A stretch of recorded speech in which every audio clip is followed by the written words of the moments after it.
What's up, people of YouTube and viewers of Facebook?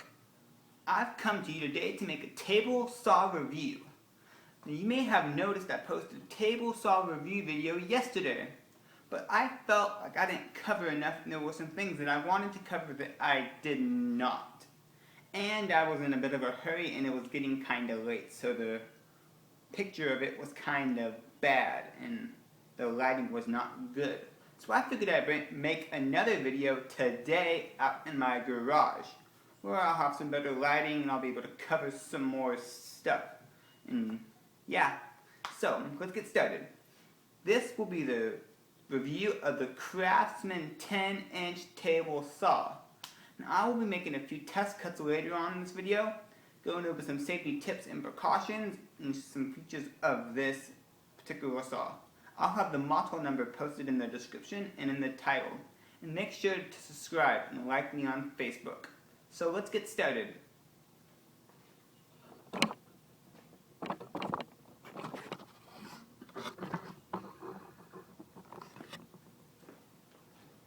Now, if you guys can see here, I have the Craftsmen 10-inch table saw.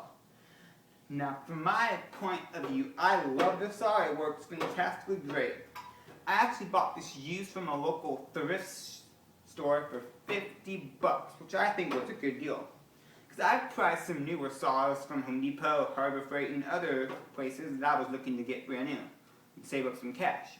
But those range from $130 up to $200 and plus more dollars. Now, I could not find a table saw brand new for less than $130, but if you do, good. Now, if you can find one used, I recommend doing that. Pawn shops and thrift stores like that have a lot of tools and stuff like that on sale, and Craigslist would be another option too to check. So I'm going to be reviewing this today and going over some features, so let's get started. Now, when I bought this, it was equipped with everything. It came with the rip fence to make rip cuts on either side, up to a foot in depth. And then it came with the miter gauge, which can be set at any angle up to 30 degrees on either side. Most table saws are equipped with two runners, which you can use to make miter sleds and miter tools to make different and various cuts. Now, this is a nice, strong and versatile, heavy-duty metal top, which I like with older tools. Because old tools are made in the U.S. and made of high-quality aluminum and metal and durable strength. I have a couple of new circular saws that I purchased, and they're made of nothing but plastic and they're made in China. Old tools like this were made with quality steel. So that's what I like about this. Now, I do not think that this stand came with my table saw. I think it was just one of those universal stands that comes with most saws that you can just buy that is made to fit like any other saw. That's what I think this is. But it works fantastic. It's very stable. It has a few hooks on each side, which I like, to hold the cord and some of my attachments. So I think that's a very nice key feature with this saw. So that's pretty much it for the tabletop. Now let's get down here within the front of the saw. This is 2.5 horsepower and has your basic writing and numbers and your basic safety info on the front. Now here's your bevel lock blade here, which helps key that lock down into place. And here is your handle here, which works for adjusting your blade height and your blade depth for when you're cutting your wood. Now when cutting your wood, I recommend having the blade just a tad bit above your workpiece. Because if your blade is too high, your workpiece could come back and fly at you, and we do not want that to happen. Safety is the most important in the woodworking industry. It has a safety on and off switch here, which you can take out the key and it will be locked in place and it won't turn on. Which is a nice key feature for if you have kids or right in the shop so you don't accidentally bump it if you're using this for a nice secure workspace. Now I've cut up to a 2 foot by 4 foot MDF sheet of good on this and it cut it nicely and perfectly straight. Now if you were to take off all the attachments, as so, like this, and then lower your blade all the way down.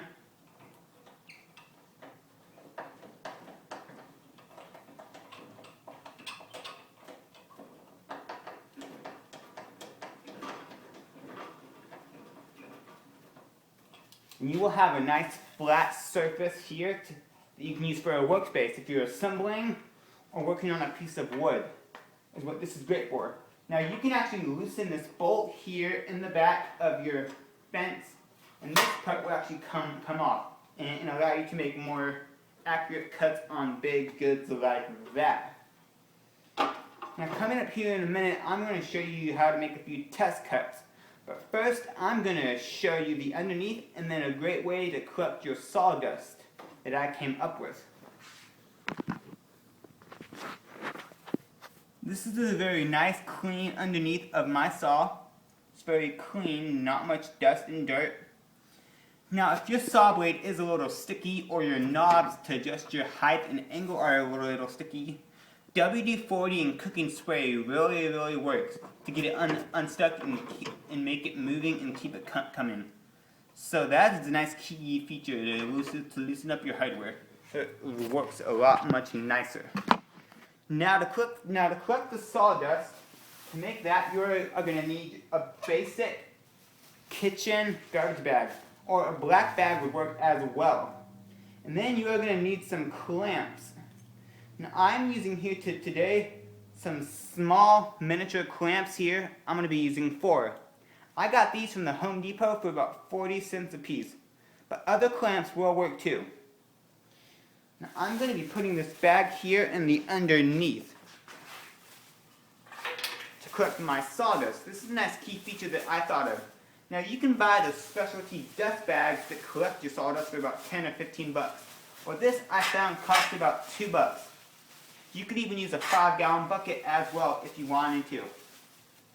So on the bottom of your stand, the bottom of your table saw, just simply start clamping the 4 corners onto your saw.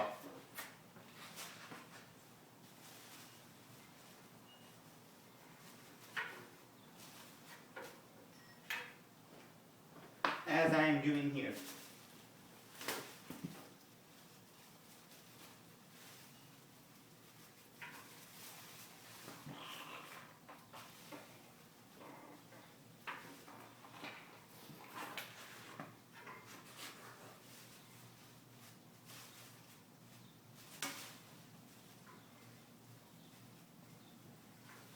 You might need a bigger trash bag, as you can kind of see mine keeps slipping off.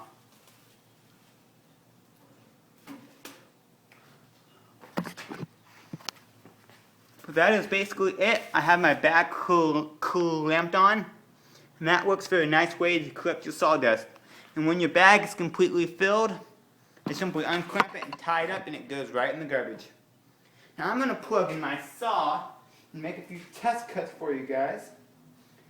My first cut's going to be on a 1x2. That's going to be a 90-degree cut. I will be using a miter gauge for more precision. Now before we make this cut, let's go over a few safety features when cutting your wood. Safety glasses or a face shield is number 1 I recommend.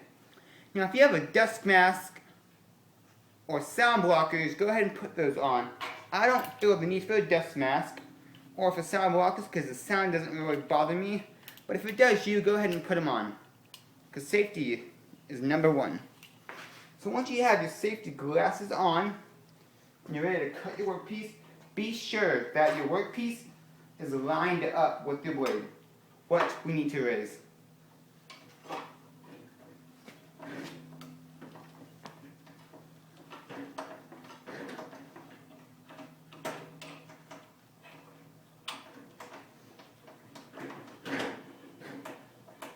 And as I said before, make sure your blade is not raised too much above your workpiece, because that could result in your piece flying back at you, and we don't want that to happen. So once you have checked and made sure your blade height is good, and your piece is lined up good enough with your blade to make your accurate cut, we can begin cutting the workpiece. Now make sure you have your workpiece firmly gripped in your miter gauge. And make sure that it's firmly gripped so it doesn't come flying out. So let's begin to make this cut.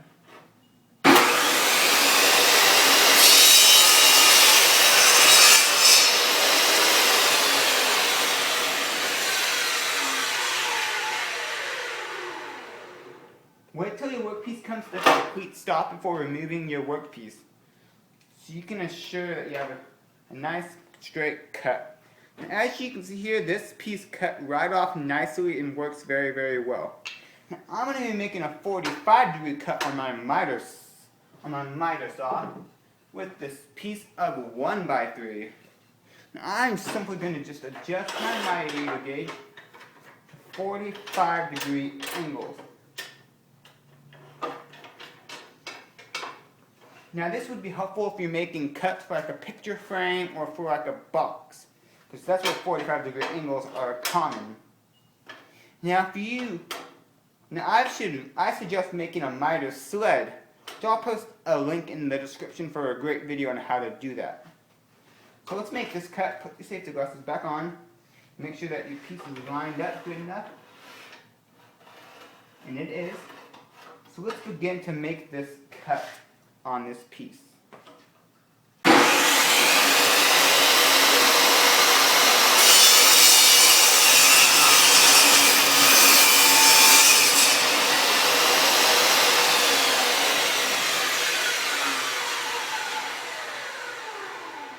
Wait for the piece to come to a complete stop before grabbing. And as you can see here, we have a nice picture frame angle 45 right here. This is a very, very nice cut. And it's very close enough and accurate. Now I'm going to be making a third cut for you guys on a 1x4. Now I'm going to be doing this at a 22-degree angle. Actually 22.5.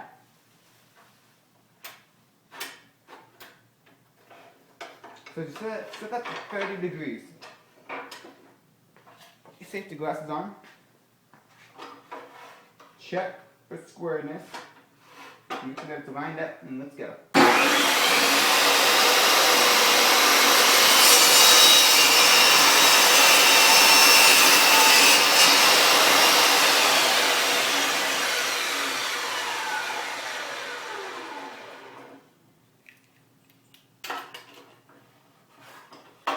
And here we have our nice 30-degree angle cut.